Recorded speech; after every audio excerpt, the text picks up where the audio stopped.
여러분 안녕하십니까? 검찰이 제 식구를 감싼다고 언급되는 가장 대표적 사건이죠. 이른바 건설업자의 별장 성접대 의혹의 주인공 김학의 전 법무차관이 결국 실형을 선고받고 법정에서 구속됐습니다.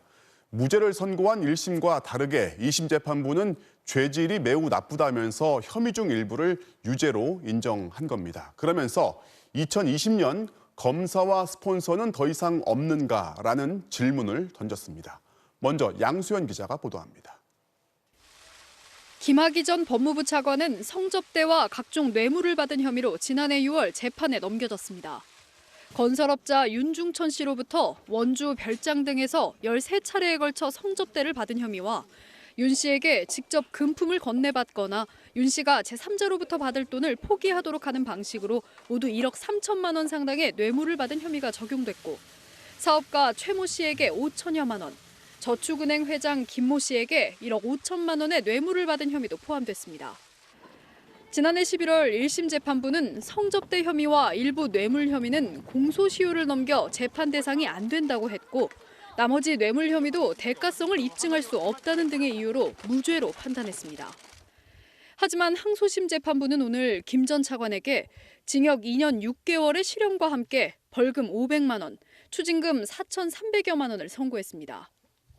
항소심 역시 윤중천 씨로부터 받은 성접대와 뇌물 등 다른 혐의에 대해선 1심과 판단 차이가 없었지만 김 전 차관이 사업가 최 씨에게 받은 금품 가운데 4천여만 원만큼은 뇌물이 맞다고 봤습니다.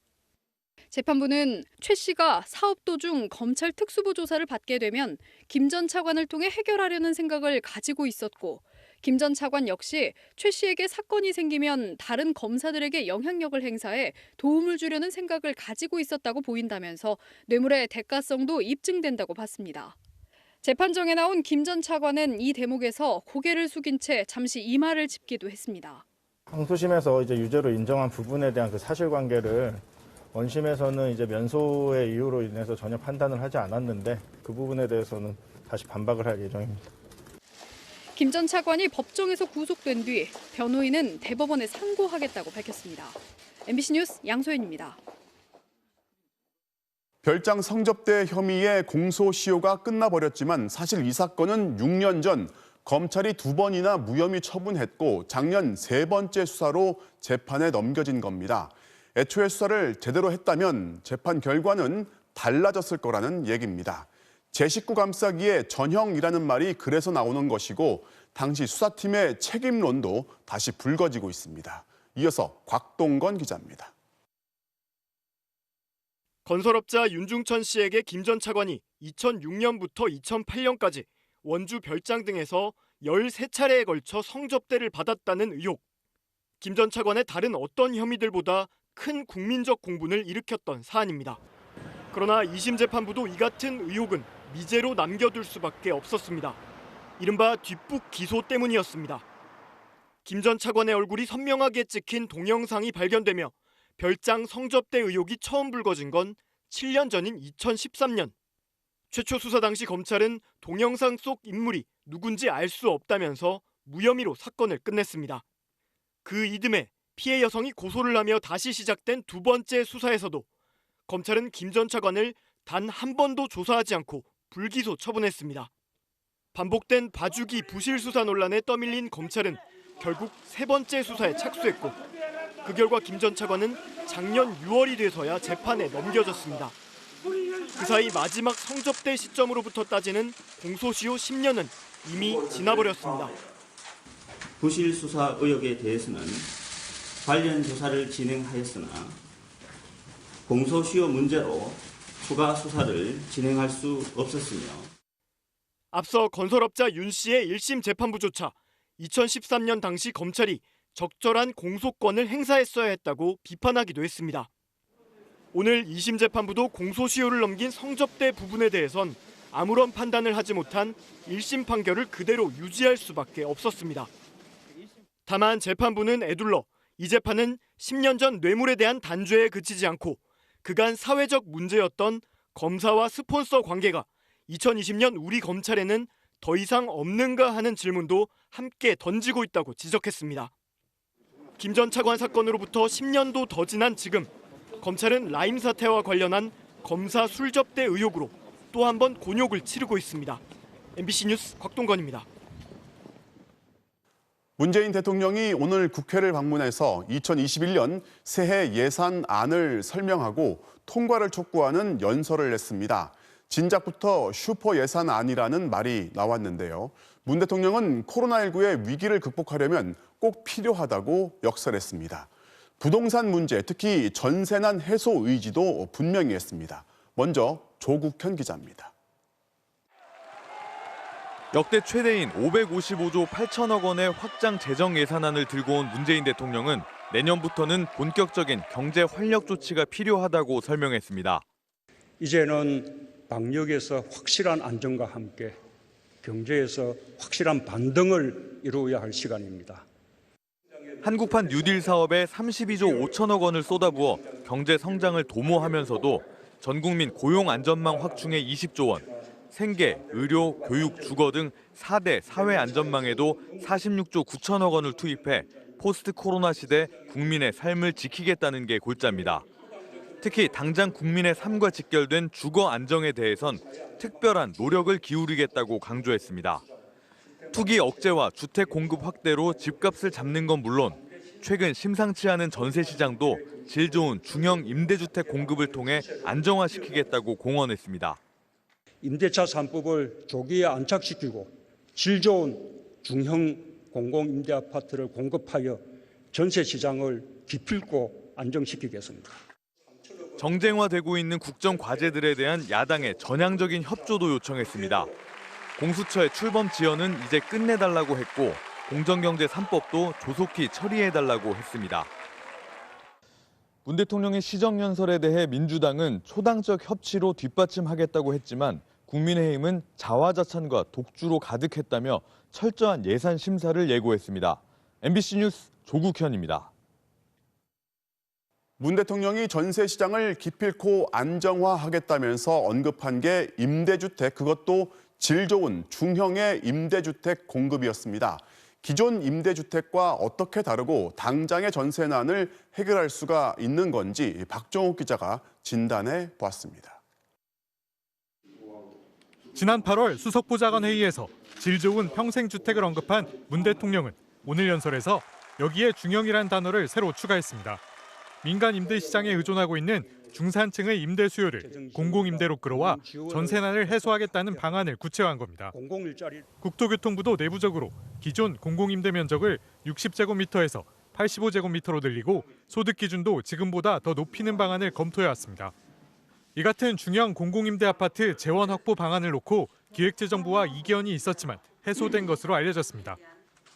11월 중에는 저희 공공임대 새로운 면에 대해서 말씀을 드릴 기회가 있을 것이다, 이런 얘기를 드렸고, 그 과정에서는 이제 재정당국에서의 지원 방침의 변화도 있을 것 같다.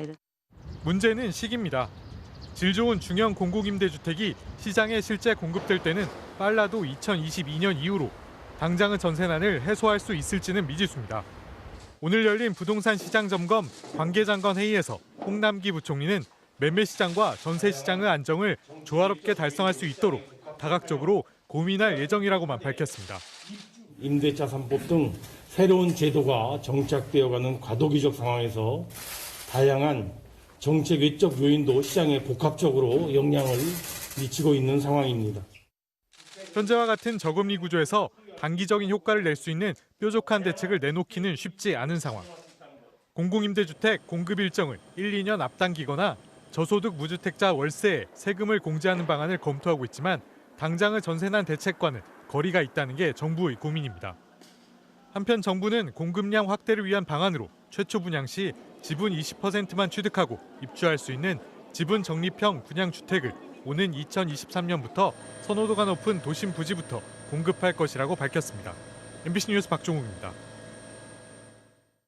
문 대통령이 연설을 하기 전 여야 지도부를 먼저 만나는 자리가 있었는데 청와대 경호팀이 국민의힘 주호영 원내대표한테 신체 수색을 요청했습니다. 그러자 불쾌감을 드러내고 아예 발길을 돌렸는데요. 경호처장이 직접 찾아가서 사과했습니다. 최경재 기자입니다.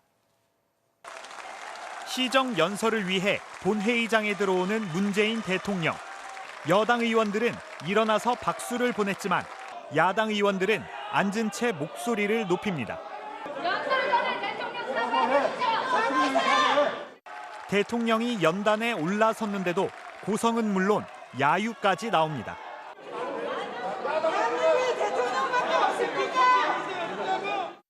문 대통령은 연설을 시작하지 못한 채 고개를 돌려 국회의장을 바라봤고 의장이 수습에 나섰습니다. 그런 일에 대해서 일어난 것에 대해서 유감스럽게 생각한다는 말씀을 먼저 드리겠습니다. 예의를 갖춰서 경청해 주시기 바랍니다. 무슨 일이 있었던 걸까? 20분 전 문 대통령이 연설에 앞서 국회의장단과 여야 지도부를 만나는 자리. 국민의힘은 참석하지 않았습니다. 김 위원장은 특검을 요구하며 불참을 결정했고 주호영 원내대표는 다소 늦게 환담장에 도착했습니다. 입구에서 주 원내대표가 청와대 경호처로부터 신체 수색을 요청받자 강한 불쾌감을 나타내며 발길을 돌린 겁니다. 곤란한 발언을 할까 봐 의도적으로 도발한 것은 아닌지 하는 의심까지도 가질 수 있는 상황입니다. 박 의장의 중재로 연설이 시작됐지만 여당이 기립박수를 포함해 26차례 박수로 화답한 것과 달리 야당은 한 차례 호응도 없이 손팻말을 들고 항의를 보냈습니다. 대통령 경호처는 오부 요인, 당대표와 달리 원내대표는 검색 면제 대상이 아니라는 입장을 내놨습니다. 다만 당대표와 함께 출입하면 관례상 면제해왔다면서 검색 요원이 융통성을 발휘했으면 좋았을 거라고 밝혔습니다. 유현상 경호처장 등은 연설 후 주 원내대표를 찾아가 사과하기도 했습니다. 앞서 국회 입구에선 정의당 류호정 의원이 비정규직 노동자들의 문제를 호소했고 문 대통령도 손인사를 하며 호응했습니다. 김영준 노동자 기억하십니까? 우리네 기억 처벌법 제대로 잊지 말아주세요. 시정 연설 날까지도 여야 대립이 첨예한 가운데 문 대통령은 코로나 상황을 봐가면서 여야 대표 회동을 추진하겠다고 밝혔습니다. MBC 뉴스 최경재입니다.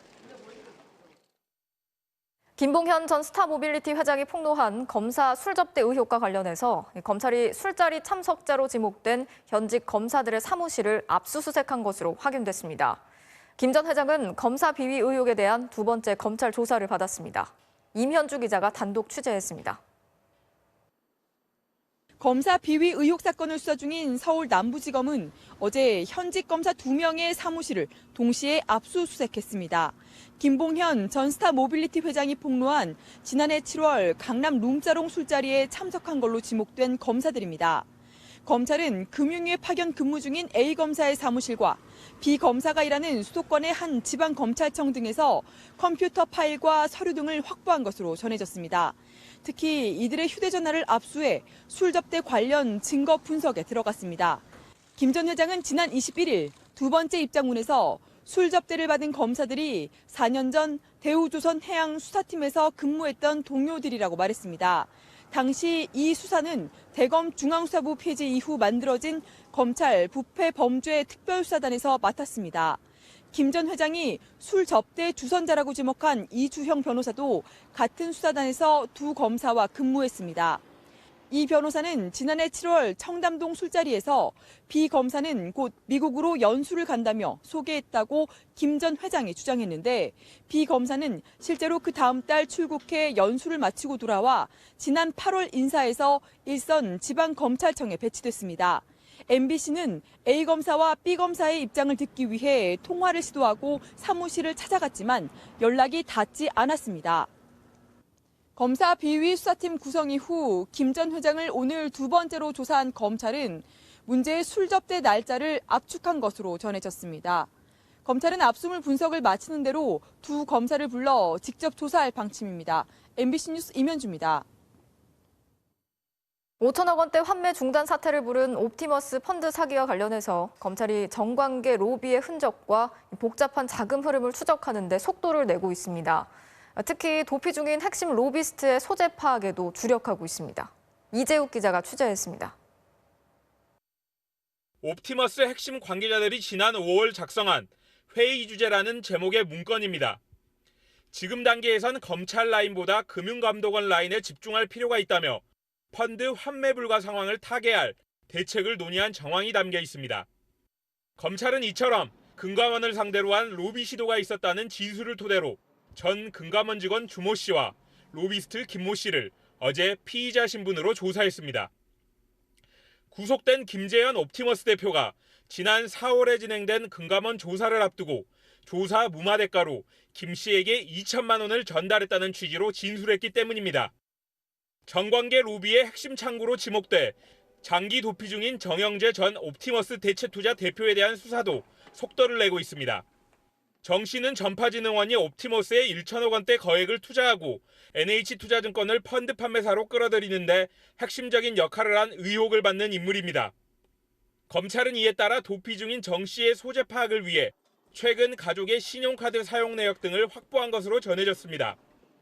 이와 함께 검찰은 옵티머스 펀드 자금이 600여 곳으로 쪼개진 흐름과 돈 세탁 경로를 쫓는 작업에도 박차를 가하고 있습니다. 우선 옵티머스 자금으로 인수한 의혹을 받는 화성산업과 이 회사 박모 대표의 주거지를 최근 압수수색했습니다. 검찰은 옵티머스가 무자본 인수합병으로 손에 넣은 유령 회사들 간의 자금 추적을 통해 비자금의 행방과 종착지를 파악하고 있습니다. 이딴 강제 수사로 확보한 문건과 핵심 관계자들의 진술을 바탕으로 검찰은 옵티머스 정관계 로비 의혹의 정황과 실행 여부 등을 규명하는 데 수사력을 모으고 있습니다. MBC 뉴스 이재욱입니다. 한국인 최초로 세계무역기구 WTO 사무총장에 도전하고 있는 유명희 통상교섭본부장의 당선 가능성, 오늘 밤에 그 윤곽이 드러날 예정인데요. 외교부에 나가 있는 취재기자 연결해서 이 소식 자세히 알아보겠습니다. 나세용 기자. 네, 외교부에 나와 있습니다. 네, 이 시간쯤 이 WTO가 각 나라의 후보 선호도 조사 결과를 우리 측에 통보해 줄 거라고 했는데 지금까지 알려진 내용이 있습니까? 네, 그렇습니다. 아직 어느 후보가 앞서고 있는지는 정확한 숫자는 공개되지 않고 있습니다만 최근 조금 직전 MBC 취재에 따르면 다소 비관적인 전망이 현지에서 전해지고 있습니다. 앞서 WTO는 회원국들을 대상으로 최종 후보에 오른 유명희 본부장과 나이지리아 오콘조 이엘라에 대한 선호도를 조사했었는데요. WTO의 의장단이 이 선호도 조사 결과를 한국 대사와 나이지리아 대사에게 통보하는 것으로 그런 면담을 가진 것으로 알려졌습니다. 오늘 밤 11시쯤에는 회원국들에게도 조사 결과를 비공개로 통보할 예정인데요. 그러나 통상 이 투표 결과는 외부적으로 공개되진 않습니다. 163개국 전체 합의를 통해서 사무총장을 선발하는 방식이어서 선호도 조사에서 더 많은 표를 얻었다고 바로 당선되는 건 아니기 때문입니다. 대신 차이가 많이 날 경우엔 어떤 후보가 사무총장에 더 적합하다, 그리고 그렇게 생각한다며 다른 후보에게는 사실상의 사퇴를 권고하게 됩니다. 그러나 지지도 차이가 크지 않으면 WTO 의장단은 마지막 협의 작업에 들어가게 되는데요. 한국 정부는 최근까지는 유명희 본부장이 현재 상대 후보와 좁은 차이만 남긴 것으로 계산하고 있었는데 최근에 나이지리아 측은 이미 100표를 넘게 자신들이 확보했다 이렇게 주장하고 있어서 어떤 결과가 나올지는 좀 더 지켜봐야겠습니다. 네, 마지막까지 결과를 지켜봐야 할 것 같은데 일단 정부는 최종 선출 과정에서 이제 막판 역전극을 노리겠다는 전략인 거죠. 그런데 그동안 유 본부장을 낙선시키려는 일본의 방해 공작이 상당했다면서요? 네, 그렇습니다. 현재 한국은 미국을 포함한 미주 대륙 그리고 중국과 일본을 제외한 아시아의 지지를 얻어냈습니다. 아프리카와 유럽의 표가 집중된 상대 후보와 달리 유명희 본부장이 각 대륙에서 고르게 지지를 얻은 만큼 합의 도출에 적합하다는 점을 부각할 방침입니다. 말씀하신 것처럼 일본은 적극적으로 유 본부장 낙선 운동을 펼쳤다고 합니다. 일부 국가들에겐 지지 철회를 압박하기까지 했다고 하는데요. 그렇다고 해도 미국이 유명희 본부장을 지지하고 있는 만큼 일본이 끝까지 반대할 수만은 없을 것으로 보입니다.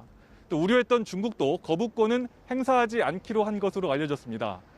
정부는 이번 최종 표결 표차가 크지 않을 경우엔 다음 달 7일 최종 선출일까지 한국 지지표를 좀 더 끌어들이겠다는 그런 전략을 갖고 고심하고 있습니다. 지금까지 외교부에서 MBC 뉴스 나세웅입니다. 자, 이어서 코로나19 상황 알아보겠습니다. 네, 오늘 새로 발생한 확진자는 103명. 이틀 만에 다시 100명을 넘어섰습니다. 이 보건소, 학교, 직장, 다양한 곳에서 새로운 감염 사례가 잇따르고 있는데요. 특히 이번 주말 헬로윈 데이가 대규모 집단 감염의 기폭제가 될 수 있어서 방역 당국이 강도 높은 단속에 나설 예정입니다. 일부 클럽들은 자진해서 문을 닫기로 했습니다. 김아영 기자가 취재했습니다. 서울 서대문구 보건소. 철문이 반쯤 내려진 건물에는 출입금지 안내문이 붙어 있습니다. 행정 담당 직원 2명이 확진 판정을 받자 서대문구 보건소는 업무를 중단하고 전 직원 150여 명을 대상으로 전수검사를 실시했습니다. 선별 진료소 근무하는 분들은 따로 이렇게 별도로 뽑아갖고 그분들이 이제 돌아가면서 근무하는 거라 선별 진료소는 근무 안 하신 게 맞고. 경기 성남의 한 중학교에서는 첫 확진 판정을 받았던 학생의 친구 등 7명이 추가 감염됐고 경기 포천시 초등학교 관련 확진자도 모두 10명으로 늘었습니다. 그 주변 학교하고 그런 학원들이 있어요. 12개교가 있는데 거기도 다 원격으로 하기로 저희하고 다 말해서. 용인 골프 모임 관련 확진자도 42명으로 늘어나는 등 소규모 집단 감염이 확산되면서 국내 코로나19 신규 확진자는 103명, 다시 세 자릿수가 됐습니다. 연일 100명 안팎으로 오르내리는 불안한 상황. 방역 당국은 이번 주말 헬로윈데이 방역에 힘을 쏟고 있습니다. 밀접한 접촉이 발생할 수밖에 없는 환경인 만큼 감염 확산의 위험성이 무척 큰 상황입니다. 가급적 그날 모임은 자제하여 주시기를. 이태원발 집단 감염을 겪었던 서울시는 방문객이 지나가면 소독액이 자동 분사되는 방역 게이트를 주요 골목마다 설치할 예정입니다. 또 유흥업소에 전담 공무원을 2명씩 배치하고 한 번이라도 위반하면 2주간 집합금지 조치를 시행하겠다고 밝혔습니다. 정부와 지자체의 경고가 잇따르자 일부 클럽은 아예 다음 달 3일까지 자체적으로 운영을 중단하겠다고 공지했습니다. 할로윈 정부에서 뭐 그러는데 닫아야죠.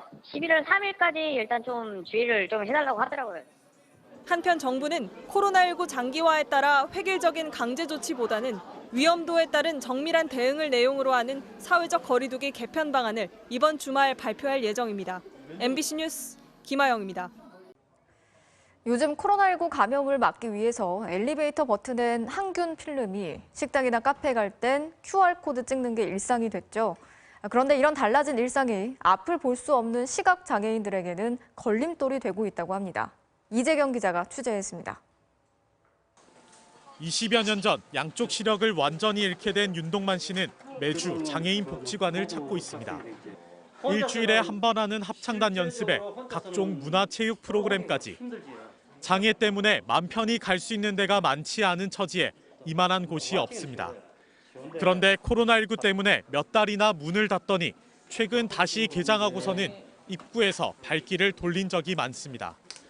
복지관에 들어가려면 우선 QR코드 인증을 받아야 되는데 시각장애인 전용 폰으로 몇 번을 시도해보지만 음성 지원만으로는 코드 발급이 어려워 결국 포기하고 맙니다. 실제적으로 혼자서는 돌아오기가 힘들지. 물건을 찝을 수가 없잖아요, 저희들이.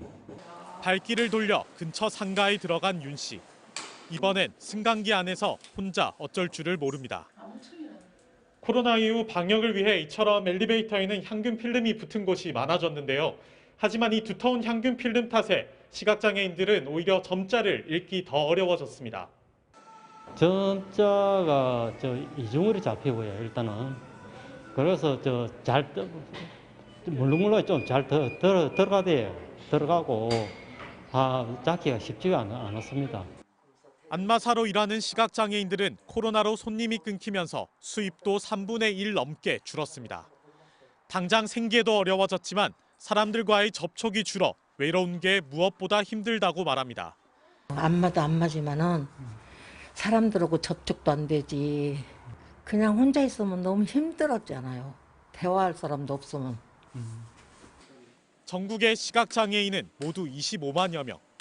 장애인을 위한 코로나 대응 매뉴얼마저도 음성이나 점자 서비스는 부실해 어디서 뭘 어떻게 해야 할지 막막하다고 합니다. MBC 뉴스 이재경입니다.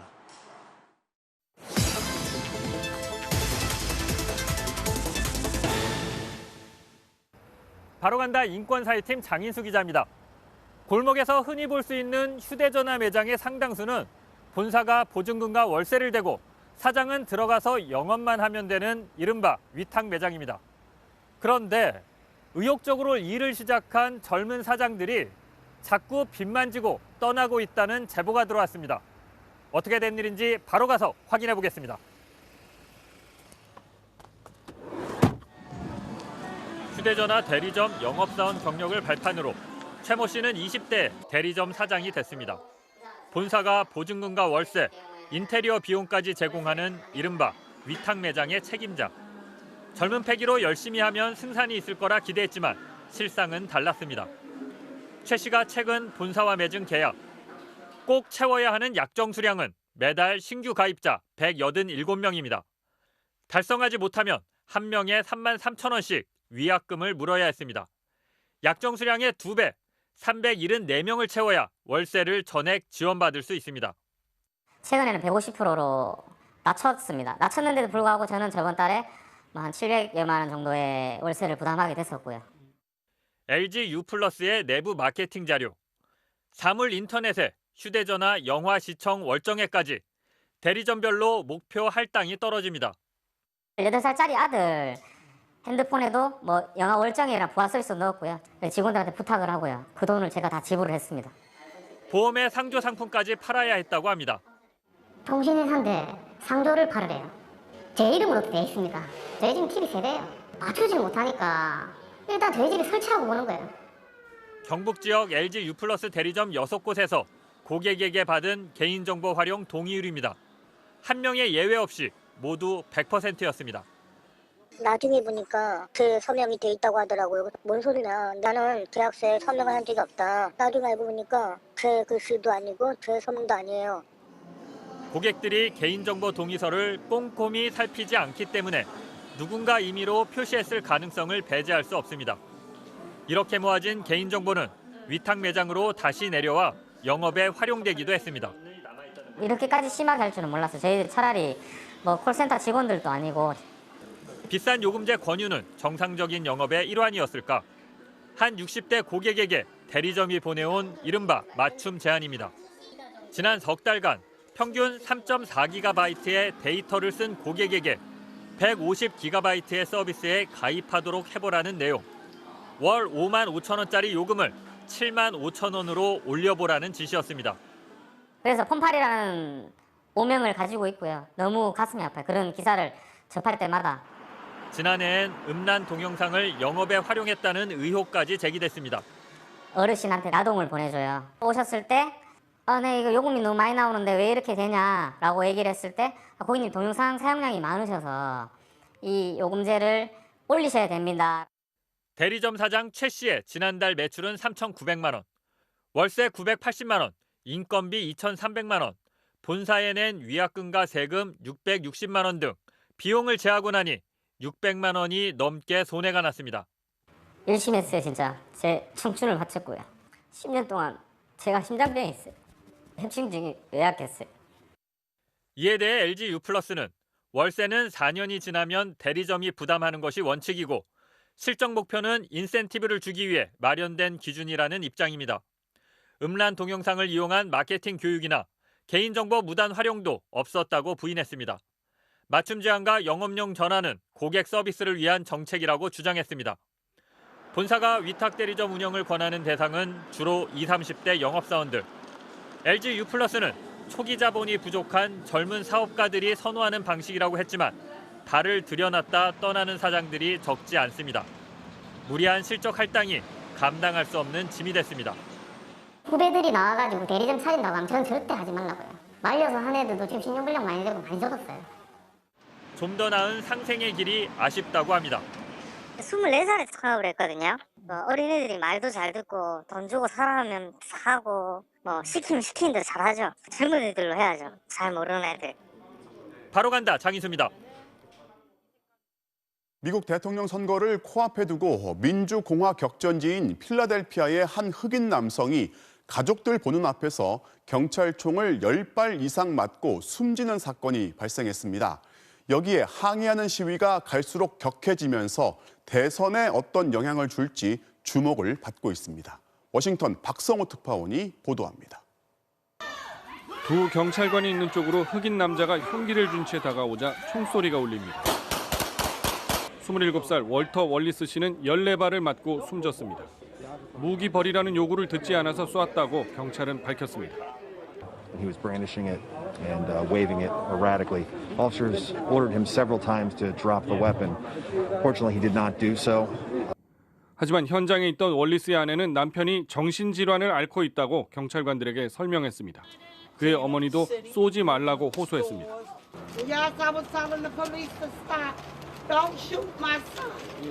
Please don't shoot my son. They hate me no more. And they just shot me. 그제 펜실베이니아주 필라델피아에서 있었던 이 상황이 소셜미디어에 영상으로 퍼지면서 시민들의 분노에 불을 붙였습니다. 지난 5월 조지 플로이드 사망 때처럼 흑인의 삶도 소중하다는 구호 속에 시위가 이틀째 이어졌습니다. 평화롭던 분위기는 밤이 되자 거칠어졌습니다. 경찰 차량이 불에 탔고 여성 경찰관이 시위대에 차에 치이는 등 경찰관 30여 명이 다쳤습니다. 이 틈을 노리고 또다시 시내 상점에서는 약탈이 벌어졌고 한인 상점 수십 곳도 부서지고 털렸습니다. 경찰이 100명 가까이 체포했는데 대부분 강도 혐의입니다. 시민운동가들은 폭력이 아닌 투표로 심판하자고 호소했습니다. And I'm encouraging the citizens of Philadelphia to not tear down your community, but I'm asking you to exercise your right to vote to get the changes. 필라델피아는 흑인 인구가 많고 대선 경합주인 펜실베이니아주의 중심 도시여서 이번 일이 흑인 표심을 자극할 수 있습니다. 하지만 시위와 약탈에 반감이 큰 백인 유권자들의 위기의식을 강화할 가능성 또한 있습니다. 워싱턴에서 MBC 뉴스 박성호입니다. 그런데 미국에 있는 한국 공관들이 일제히 대선 투표일을 전후해서 현지 교민들은 각별하게 안전을 챙기라고 당부했습니다. 각종 테러와 증오 범죄가 발생할 수 있다고 경고한 건데요.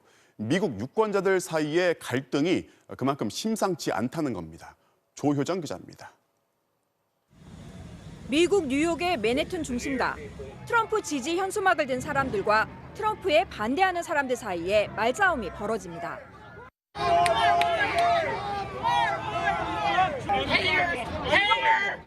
말다툼은 곧 몸싸움으로 번졌고 결국 경찰이 출동해 한 명씩 끌어낸 뒤에야 상황은 정리됐습니다. 코로나19 대응과 인종차별 문제가 촉발시킨 진영 간 대결은 선거일이 다가올수록 더욱 치열해지고 있습니다. 이 때문에 어느 후보가 당선되든 폭력 사태로 이어질 거란 우려도 나옵니다. 이에 대비해 일부에선 생필품을 사재기하고 총기 판매는 급증하고 있습니다. It seems like a lot of the crime and a lot of the mishap is being put in our own hands. So if we have a family, you think first about your family.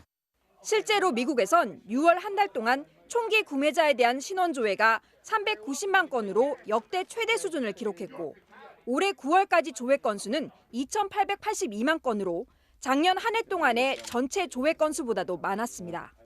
Depending on who wins, nobody's going to be happy. And there's enough civil unrest going on already. 또 우편 투표 등으로 개표가 늦어져 당선자가 확정되지 않는 상태가 길어질 가능성도 있습니다.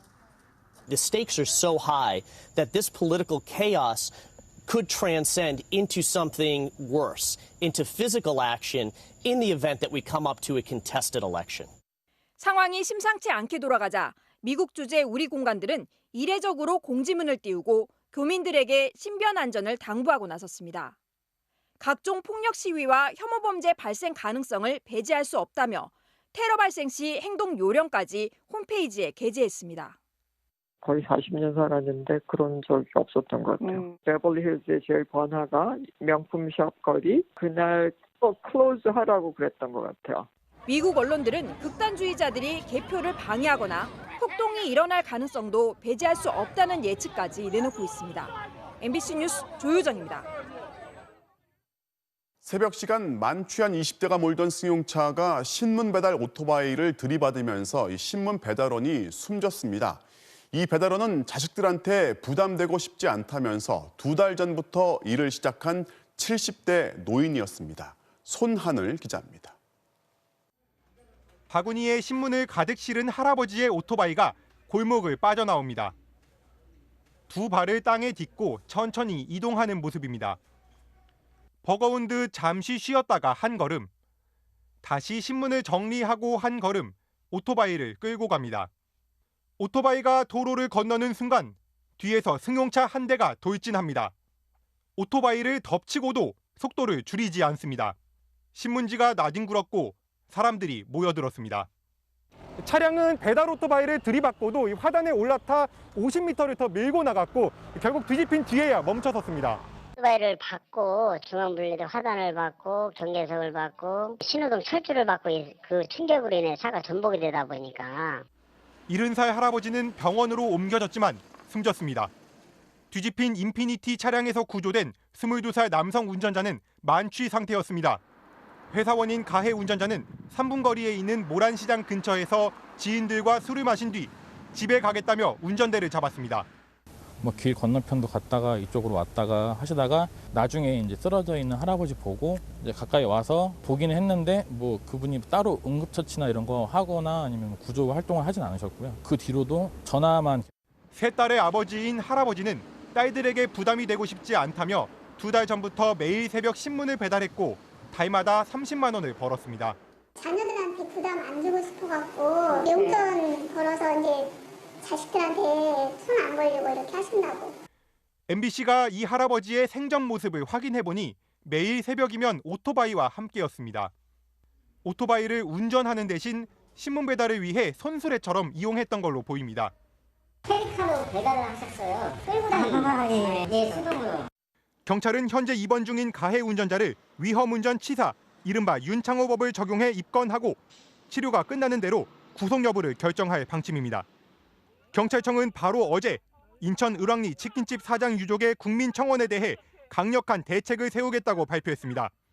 상습 음주 운전자가 다시 적발되면 차량을 압수하고 시동을 켜기 전 음주 측정을 하는 시동 잠금 장치도 내년 시범 운영을 목표로 개발하겠다는 내용이었습니다. 하지만 당장 오늘 밤 또 있을지 모를 살인 질주를 막기엔 멀고 먼 대책으로 보입니다. MBC 뉴스 손하늘입니다.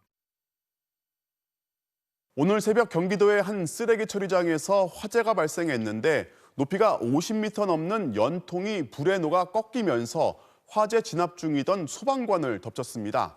그 바람에 소방관 4명이 크고 작은 부상을 입었습니다. 신재영 기자가 취재했습니다. 소방대원들이 물을 뿌려보지만 불길은 좀처럼 잡히지 않습니다. 오늘 새벽 5시쯤 동두천시의 쓰레기 처리 시설에서 갑자기 불이 시작됐습니다. 고물상에 불이 났다고 자체 진화가 불가하다 이렇게 신고가 들어왔습니다. 불에 잘 타는 물건들이 많았던 만큼 소방당국은 대응 1단계를 발령하고 소방차 32대와 소방관 60여 명을 동원해 진화에 나섰습니다. 가장 먼저 현장에 도착한 58살 이모 소방위와 27살 예모 소방사는 제일 앞에서 화마와 맞섰습니다. 소방 호스를 잡는 관창수와 관창 보조였습니다. 최고 선임자분이라서 관창수 역할을 해주셨고요. 선착대로 도착하셨기 때문에 앞에서도 아마 불을 끄고 계셨을 겁니다. 불이 난 지 20분가량 지났을 무렵 악취를 줄이기 위해 설치된 53m 높이의 세정탑 연통이 녹아내리기 시작했고 연통 상단부가 그대로 떨어졌습니다. 이 연통은 40m 아래 계단에서 불을 끄고 있던 이 소방위와 예 소방사를 그대로 덮쳤습니다. 위에 8m 정도의 연통이 FIP 연통이 녹으면서 지상으로 전도가 되는 사고가 나왔습니다. 이 소방위는 연통에 머리 등을 맞아 뇌출혈과 골절에 부상을 입었고 예 소방사는 어깨뼈가 부러져 현재 중환자실에서 치료를 받고 있습니다. 또 다른 소방관 2명도 갈비뼈가 부러지고 얼굴에 2도 화상을 입어 병원으로 옮겨졌습니다. 소방당국은 소방관들의 부상 정도가 심하지만 생명에는 지장이 없다고 밝혔습니다. 불은 2층짜리 건물을 모두 태우고 4시간 반 만에 꺼졌고 1억 원 가까운 재산 피해도 냈습니다. 경찰과 소방당국은 쓰레기 처리장 외부에 있는 연통에서 원인 모를 이유로 불이 시작된 것으로 보고 정확한 화재 원인을 조사하고 있습니다. MBC 뉴스 신재웅입니다. 대표적 독립운동가인 유관순 열사, 정작 그의 모습이 담긴 사진은 많이 남아있지 않죠. 지금까지 나온 사진 중에 가장 어릴 때 찍힌 것으로 추정되는 모습이 공개됐는데요. 14살 공주 여학교 재학 시절에 찍은 단체 사진인데 유관순 열사가 정말 맞는지 검증이 진행되고 있습니다. 김광현 기자가 취재했습니다. 치마 저고리를 입은 학생 40여 명이 함께 찍은 흑백 사진 속 오똑한 콧날에 가운데 가르마를 탄 앳된 얼굴의 소녀가 눈에 띕니다. 14살 어린 시절 유관순 열사로 추정되는 인물입니다. 보니까 나는 눈물이 난다니까 이걸 보고 아이고 저 나이에 어떻게 그런 생각을 했을까. 사진 속 인물들은 유 열사가 이화학당 입학 전 1914년부터 2년 동안 다닌 것으로 알려진 충남 공주의 명선어학당, 즉 현재 영명학교의 교사와 학생들입니다. 사진 촬영 시점인 1915년 7월이 유관순 열사의 재학 시기와 일치하고 그를 수양딸로 삼아 학교 입학을 주선했던 캐나다 출신 선교사 사헤리시 선교사도 함께 사진에 찍힌 점 등이 사진 속 인물이 유관순 열사라는 추정을 뒷받침하고 있습니다. 천안에서 공주까지 통하기 어려웠던 관계로 분명히 공주에서 기숙사 생활을 하셨기 때문에 이 당시 이렇게 단체 사진을 찍는데 빠졌을 리가 없었다고 생각합니다. 사헤리시 여사의 일대기를 집필하던 이면철 박사가 작년 초 미국의 드루대 감리교 문서 보관소에서 사진을 발견한 뒤 전문가들이 기존 사진과의 비교 분석을 거쳐 유 열사로 추정되는 인물을 찾아냈습니다. 유 열사가 맞다면 작년에 공개됐던 이화학당 재학 시절 모습보다 더 어린 시절 모습이 확인되는 겁니다. 하지만 유관순 열사 기념사업회 측은 정확하지 않다는 의견인 것으로 알려졌습니다. 사진을 공개한 충남역사문화연구원은 정밀 검증 절차를 진행해 유 열사가 맞는지 여부를 최종적으로 확인할 예정입니다. MBC 뉴스 김광현입니다. 지난달 정부와 의사협회가 합의안에 서명하고 의사들이 의료 현장으로 돌아갔을 때만 해도 의대생들은 졸속합의라면서 국가시험을 거부했죠. 정부도 재응시 기회는 없다면서 단호했고 지금도 마찬가지인데요. 급기야 의사협회는 정부가 오늘까지 해결책을 내놓지 않으면 특단의 조치를 취하겠다고 밝혔습니다. 신정현 기자입니다. 어제 오후 정부와의 간담회를 마친 의사협회는 의대생들이 국가고시를 3차례 거부한 것은 정부의 잘못된 공공의료 정책 때문이라며 정부가 국시를 치르게 하지 않으면 내년 의료 공백이 우려된다고 주장했습니다. 그러면서 정부가 오늘까지 해결책을 내놓지 않으면 이후 상황에 대한 책임은 정부에게 있다고 경고했습니다. 이에 앞서 최대집 의사협회장도 오늘까지 정부의 답변이 없으면 특단의 조치를 단행하겠다고 말했습니다. 이에 대해 정부는 추가로 국시 기회를 줄 수는 없다는 기존 입장을 다시 확인했습니다. 국민적인 동의가 선행되어야 한다는 종전 입장에서 변함이 없습니다. 정부가 재응시는 안 된다는 명확한 입장을 고수하면서 의사협회가 밝힌 특단의 조치가 무엇인지에 대해 우려가 커지고 있습니다. 의사협회 관계자는 MBC와의 통화에서 정부가 의사들이 진료 현장으로 복귀하게 된 지난 9월 4일 의정 합의에 반대되는 입장을 계속 되풀이하고 있다면서 휴진 같은 집단 행동을 다시 결행하기로 결정할 수도 있다고 밝혔습니다. 환자를 볼모로 한 진료 거부를 또 할 수도 있다는 겁니다. 다만 전공의 협의회 등 여러 단체와 논의해 내일 구체적인 대응 방향을 발표할 것이라고 말했습니다. 정부는 국가고시 재응시 문제는 9월 4일 의정 합의의 안건이 아니었다고 의협의 주장을 반박하면서 의사단체 움직임을 예의주시하고 있습니다. 당사자인 의대 본과 4학년생들은 실기시험에 응시하겠다고 선언한 뒤 사과를 포함해 별다른 추가 입장은 밝히지 않고 있습니다. MBC 뉴스 신정현입니다. 코로나19로 심각한 타격을 입고 있는 업종 중에 하나죠. 영화업계를 돕기 위해서 오늘부터 6,000원 할인권이 119만 장 풀렸습니다. 가뭄의 단비긴 하지만 실질적인 도움이 될 수 있을지 전동혁 기자가 취재했습니다. 오늘 오후 서울 용산의 한 복합 상영관입니다. 유인 매표소는 아예 문을 닫았고 무인 발권기를 찾는 손님도 거의 없습니다. 거리 두기가 확실하게 이루어지지 않으면 그건 좀 어려운데 제가 한번 이제 와봤더니 좀 쾌적한 상황이더라고요. 코로나 사태가 장기화되면서 올해 전체 영화 관객 수는 지난해 같은 기간보다 70% 이상 줄어드는 등 유례없는 위기를 맞고 있습니다. 뚝 끊긴 관객들의 발걸음을 되돌리기 위해 영화진흥위원회에서 적립된 기금으로 6,000원 할인권 119만 장이 오늘부터 풀렸습니다. 할인이 된다면 가족들과 같이 올 기회를 만들어서 많이 올 수 있을 것 같아요. 30일 이후 상영되는 영화를 볼 수 있는데 대형 상영관은 물론 독립, 소형 영화관 등 전국 485개 극장에서 사용이 가능합니다. 영화를 볼 극장 홈페이지에서 할인권을 발급받거나 직접 현장에서 1인당 2매씩 선착순으로 받을 수 있습니다. 70여 원의 지원금을 극장가에 긴급 수혈하는 셈인데 극장 개봉작만 대상으로 하기 때문에 아직 개봉을 하지 못한 제작사들은 혜택을 받을 수 없습니다. 운 좋게 올해 안에 이제 개봉을 하게 됐는데 사실 개봉 못한 다른 영화들도 엄청 많잖아요.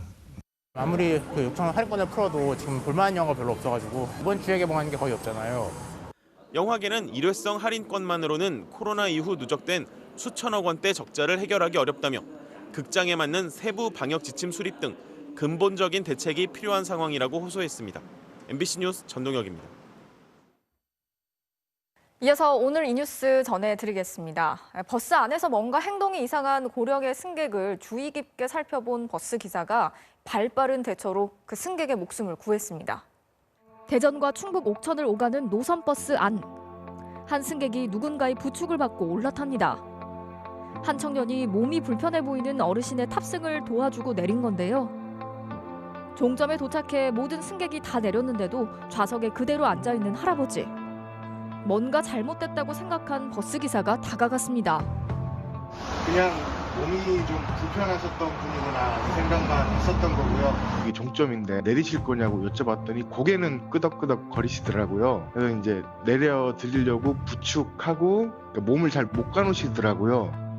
승객이 휘청거리자 버스기사는 망설임 없이 그를 업고 거의 뛰다시피 해서 안전하게 바닥에 내려놨습니다.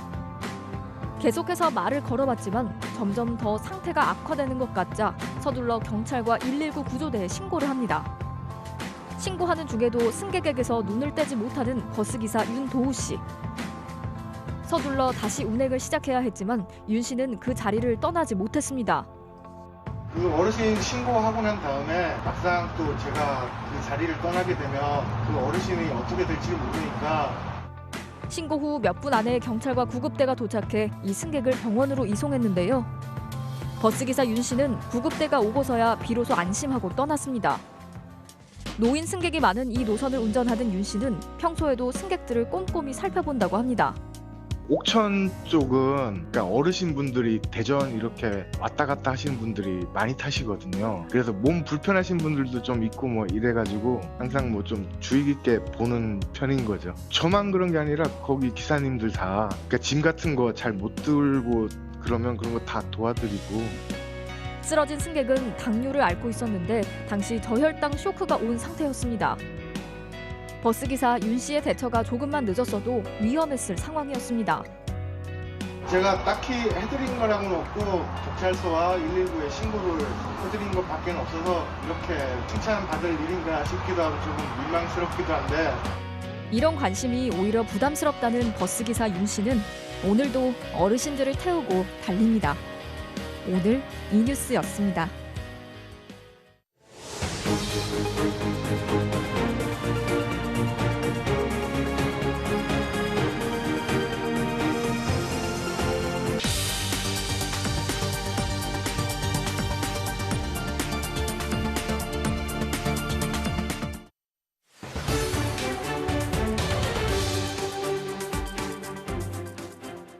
사회적 거리두기를 1단계로 낮추면서 일상의 활동 범위가 넓어졌고 그만큼 자영업자들도 그동안 위축되어 온 매출이 다소 회복될 거라는 기대감이 컸을 겁니다.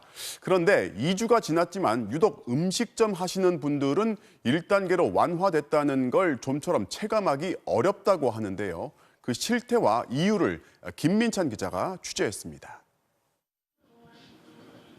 코로나가 막 확산되기 시작한 지난 3월 서울 마포구에서 고깃집 문을 연 김승헌 씨. 엊그제 한전에서 받은 문자 한 통에 가슴이 철렁 내려앉았습니다. 전기요금 3달치가 밀렸으니 당장 전기를 끊겠다는 통보였습니다. 가스요금에 수도세까지 밀려 있어 도움을 구하러 구청을 찾아가 봤지만 전기가 끊겨야 도와줄 수 있다는 답뿐이었습니다. 문 닫으라는 얘기예요. 근데 그거 받으려면 단전이 돼야 된다. 현실이 그렇더라고요. 하루 평균 매출 20만 원. 재료비에 인건비를 빼면 남는 게 한 푼도 없습니다. 추석 때 나온 2차 지원금 150만 원은 월세 한 달치 내니 끝이었습니다. 거리두기 1단계로 완화되면 매출이 회복될까 기대했지만 달라진 건 없었습니다. 지난 일요일에도 손님은 고작 2테이블, 45,000원이 하루 매출 전부였습니다. 접고 싶은 마음이 굴뚝 같아요. 열심히 하는 만큼 대가가 돌아가야 되는데 자꾸 점점점 어려워지니까 이제 손을 놓고 싶은 마음이 굴뚝 같은 마음.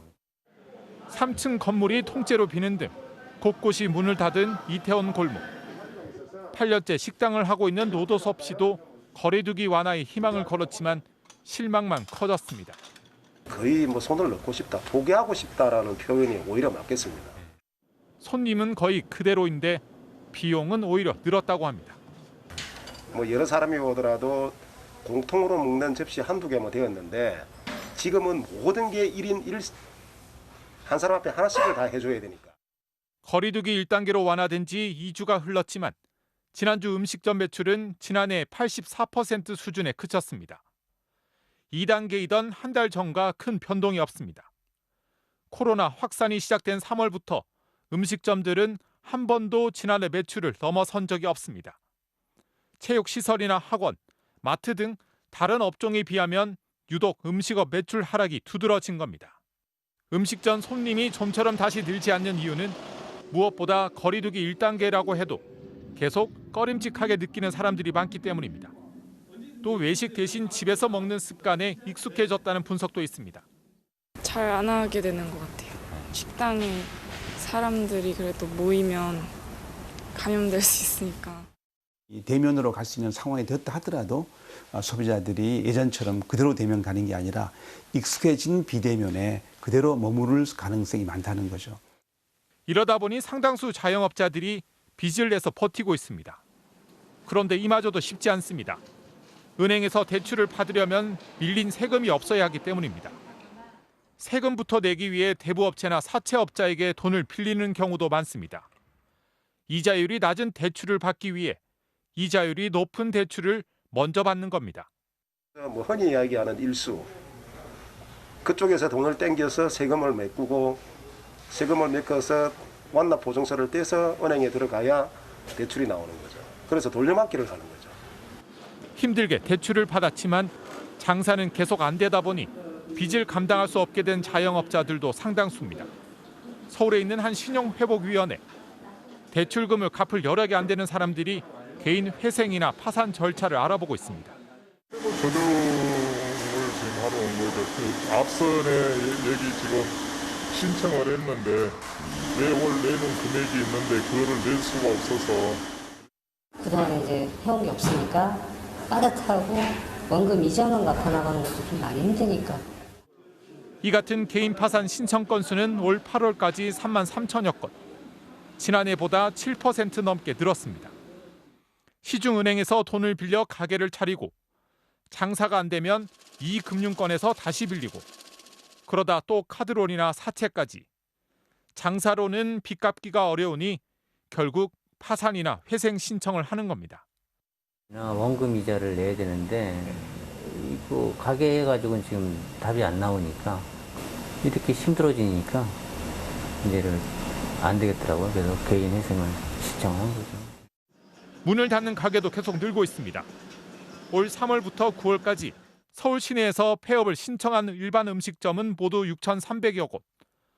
지난해 같은 기간 4,900여 곳에 비하면 27% 넘게 증가했습니다. 특히 2차 확산이 시작된 지난 8월 달에는 작년보다 폐업이 2배 가까이 늘었습니다. 사가야 되는데 이제 안 사고 포기해야지.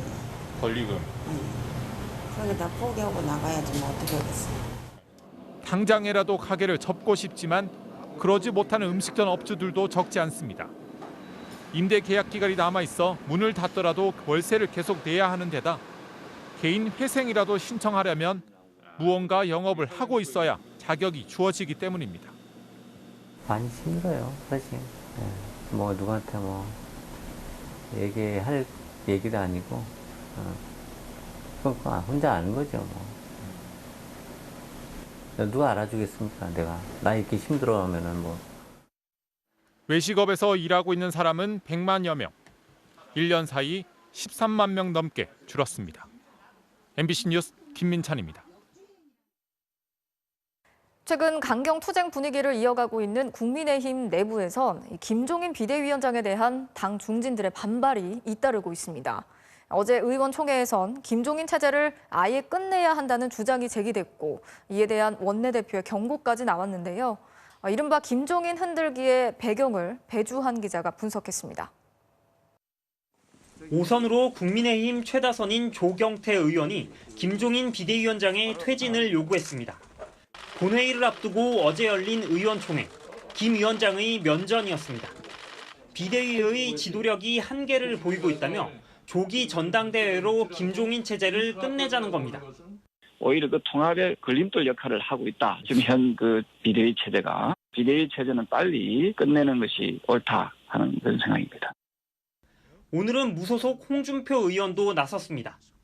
지지율 4%밖에 안 되는 당을 살려놓으니 외부 인사가 들어와 당의 정체성을 상실케 했다며 적장자, 본가의 큰아들을 쫓아낸 무책임한 서자란 거친 표현까지 써가며 비난했습니다. 앞서 4선 출신 김재경 전 의원은 반짝 선전 그 이상의 희망을 보여주지 못했다. 김병준 전 자유한국당 비대위원장은 차라리 문을 닫으라고 불을 지폈습니다. 당내외 영남권 중진들을 중심으로 한 이른바 김종인 흔들기인데 최근의 정체된 지지율과 보수란 당 정체성의 훼손을 이유로 내세웁니다. 하지만 현역 의원 다수는 김종인 체제를 옹호하는 분위기입니다. 대안이 없다는 겁니다. 비대위보다도 더 나은 대안이 있다면 모르겠지만은 그렇지 않다면은 비대위가 잘 되도록 그 힘을 실어주는 것밖에는 뭐 대안이 없지 않나 싶습니다. 주호영 원내대표도 과거 열린우리당을 예로 들면서 당 대표를 맨날 바꿔 쪽박을 찼다며 당 지도부를 흔들지 말라고 경고했습니다. 김종인 위원장은 한국노총을 찾아가 노동법 개정 필요성을 설득하는 등 분란에 별다른 반응을 보이지 않았습니다. 당내 일부에서 조기 전당대회 추진이나 비대위 퇴진 이야기가 나오는데 이 부분에 대해서는 좀 조기 전당대회는 나한테 물어보지 말아요. 김종인 흔들기의 파장은 당 전체로 확산되진 않았지만 서울시장, 부산시장감을 찾지 못하거나 당 지지율 상승에 실패하면 곧 다시 불거질 불씨로 보입니다. MBC 뉴스 배주환입니다.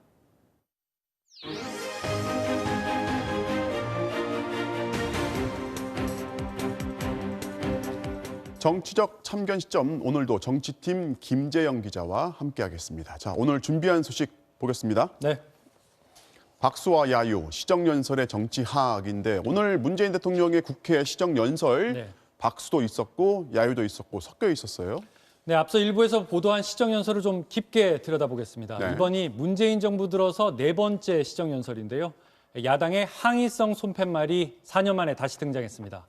그동안에 어땠는지 영상으로 보시죠. 네.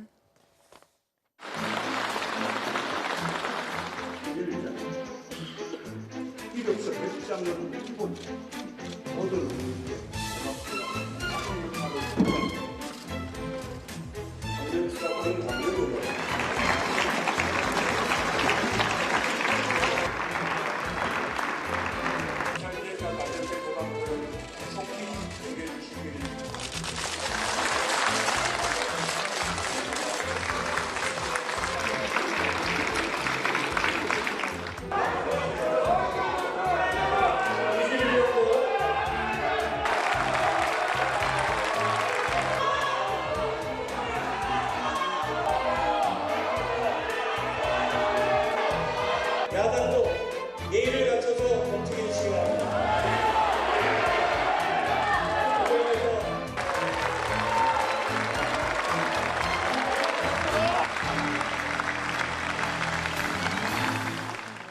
뭐 이제 과거 영상까지 다 보면은 뭐 시정 연설 때마다 그 야당 반발이 매번 있기는 했는데 네. 지금 보면 이제 대통령이 퇴장할 때 아예 인사를 받지도 않은 경우는 없는 것 같은데요. 네, 대통령과 소속 정당이 다른 야당으로서는 항상 반대 의견이 있을 수밖에 없을 겁니다. 네. 그래서 양보하고 또 조율하는 정치라는 과정이 있는 걸 테고요. 보셨는지 모르겠지만 문 대통령의 국회 입장과 퇴장 동선에는 이런 정치적 철학이 담겨 있습니다. 취임 이후 지금까지 항상 여당 의원 쪽이 아닌 야당 의원이 많은 쪽 통로로 퇴장했습니다. 네. 연설 내용이 야당 생각과 다를 수는 있지만 국정 운영에는 잘 협력해달라 이런 메시지를 담은 건데 올해는 야당이 응하지 않은 거죠. 지난 국회 개원 때는 문 대통령의 넥타이도 화제였는데요. 여야의 상징색을 모두 담아 협치에 대한 의지를 보여줬는데 아쉽게도 오늘은 여당을 상징하는 푸른색 넥타이를 메고 왔습니다. 그래서 야당 의원 몇 명에게 어떻게 생각하느냐 물어봤더니 대통령이 이번엔 협치 의지가 약해졌거나 아예 없었던 거 아니냐 이런 반응들을 보였습니다. 자, 이 국회 시정연설이라는 게 이제 내년도 정부의 예산안을 설명을 하는 자리잖아요. 이걸 꼭 근데 대통령이 하도록 되어 있는 거죠? 국회법 84조를 보면요. 네. 행정부의 예산 결산을 국회에 보고하도록 되어 있고 국회는 본회의에서 정부 시정연설을 듣는다 이렇게 명시돼 있습니다. 네네네. 행정부의 수반이 대통령 아니겠습니까? 그래서 대통령이 연설해야 된다는 해석인데요. 과거 군사정부 때 대통령이 국회 연설이 오히려 국회를 장악하려는 것처럼 보인다. 또 뭐 권위적이다. 이런 여론에 밀려 1988년 노태우 정부 이후론 국무총리가 대신해왔습니다. 그러다가 고 노무현 대통령 때부터 다시 대통령이 직접 하는 걸로 바뀌었습니다. 역대 대통령들의 시정 연설도 순탄치만은 않았는데요. 영상으로 모아봤습니다. 네.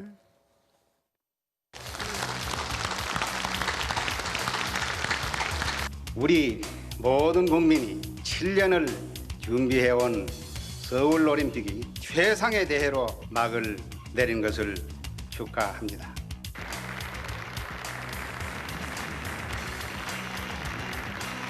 깨끗한 정치, 투명한 정치가 실현될 수 있다면 그 어떤 개혁보다 더 큰 정치 발전을 이루는 길이라고 저는 판단했습니다. 국회에 의하면 국민 부담이 늘어났을 때 중요한 원인이 되었습니다. 하지만 최근 국제통합기금도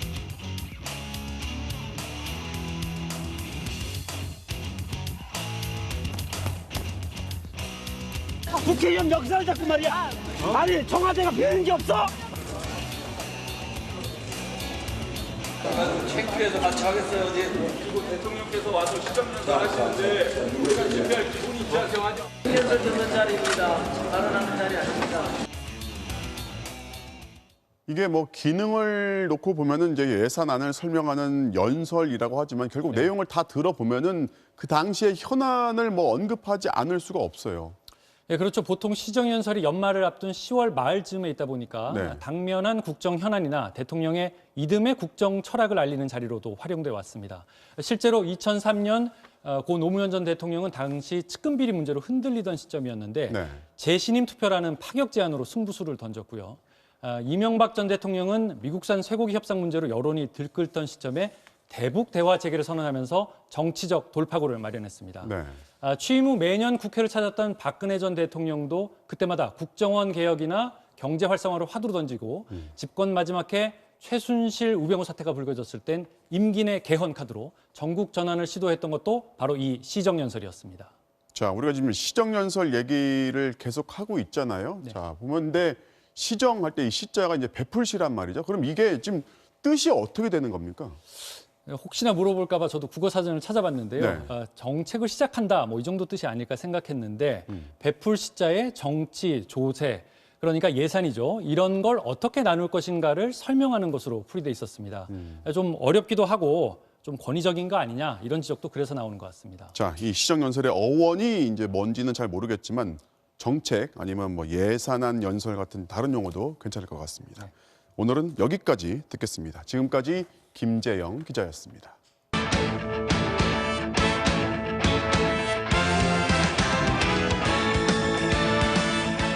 수요일 밤 스포츠 뉴스입니다. 라이언킹 이동국 선수가 은퇴 기자회견을 가졌습니다.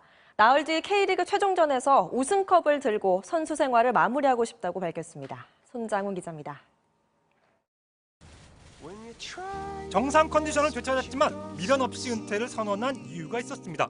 부상을 당하고 조급해하는 그런 내 모습을 발견했을 때 더 이상 이 운동을 해서는 안 되겠다. 제 2의 삶이 언젠가 또 기다려줄 수 있기 때문에 그만해도 될 때가 된 것 같다. 최악의 기억은 2002년과 2006년 월드컵 좌절. 최고의 순간은 2009년 전북의 K리그 우승. 최고의 골은 발리슛 장인의 명성을 확인시켜준 2004년 독일전 터닝슛을 꼽았습니다. 담담했던 이동국은 부모님 얘기가 나오자 끝내 울음을 터뜨리고 말았습니다.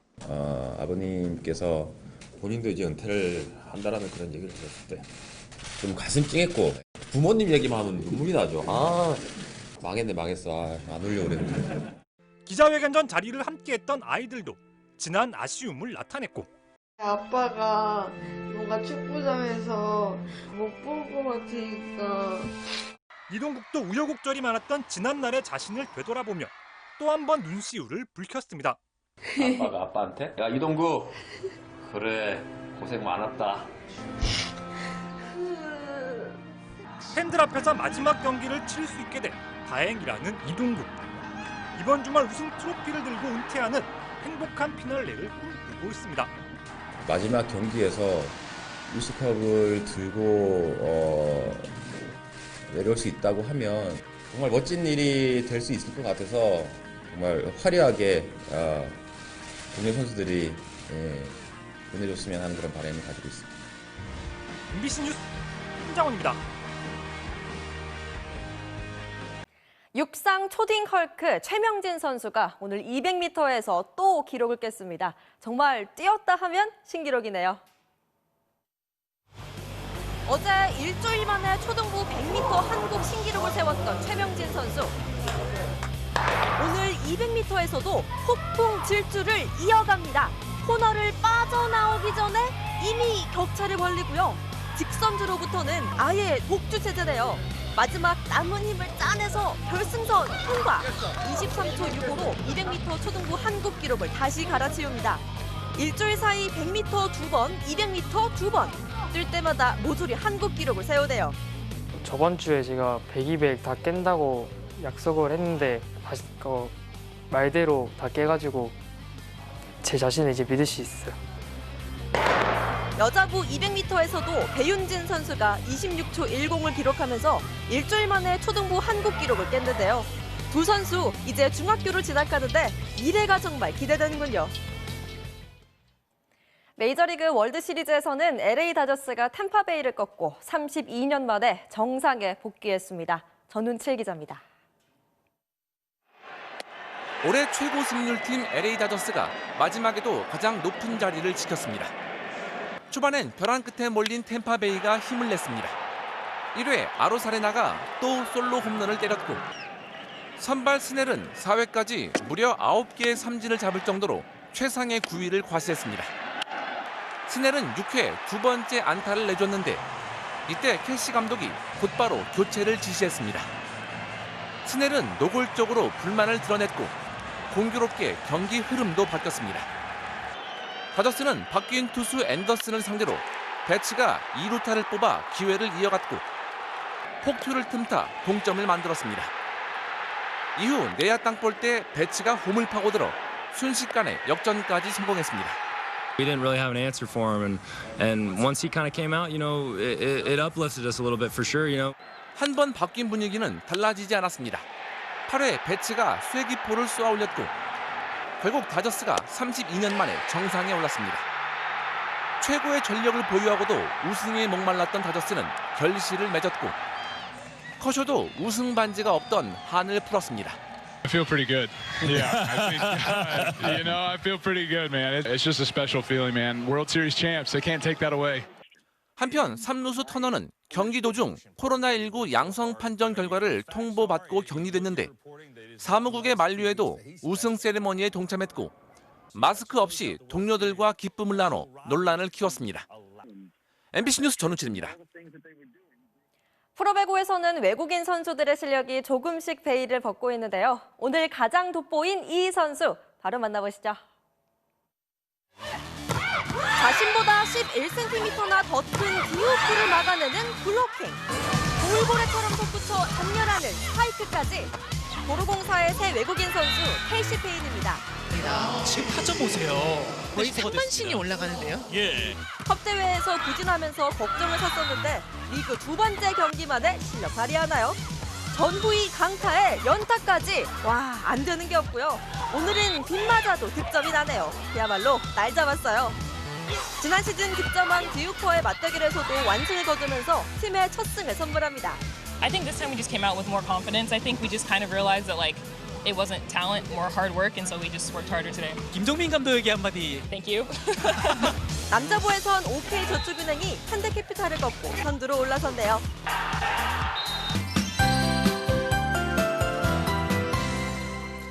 이제야 기분이 좀 상쾌해집니다. 오늘 출근길만 해도 온통 잿빛이었죠. 서울 마포구의 초미세먼지 농도가 43마이크로그램으로 나쁜 수준까지 짙어지고 또 이렇게 희뿌연 안개까지 뒤엉켰는데요. 찬바람 덕분에 오후부터는 농도가 한 자릿수로 떨어졌습니다. 내일 공기질은 온종일 깨끗합니다. 대신 출근길 옷차림은 오늘보다 더 따뜻하게 하셔야 합니다. 밤사이도 찬 공기가 계속 내려오면서 하루 새 기온이 10도 이상 낮아지는 강원 산지와 충북도 경북 내륙에는 오늘 밤 한파특보가 내려집니다. 서울 기온도 오늘보다 8도 이상 낮은 4도, 대관령이 영하 4도까지 뚝 떨어질 전망입니다. 자세한 지역별 내일 날씨 보시죠. 아침에 내륙 지방에서는 약하게 안개가 끼는 곳이 있겠고요. 하늘은 대체로 쾌청하게 드러나겠습니다. 아침 최저 기온은 춘천과 안동 1도, 대전 3도까지 떨어지겠고요. 낮 기온도 오늘보다 2도에서 5도 정도 낮아지면서 서울 16도, 광주 17도, 대구 18도가 예상됩니다. 이번 추위는 금요일인 모레 금세 누그러지지만 다음 주 또 가을 추위가 찾아오겠습니다. 일요일과 월요일 사이에 비가 온 뒤에는 기온이 큰 폭으로 떨어질 전망입니다. 날씨였습니다. 10월 28일 뉴스데스크를 마칩니다. 오늘도 함께해 주신 여러분 고맙습니다.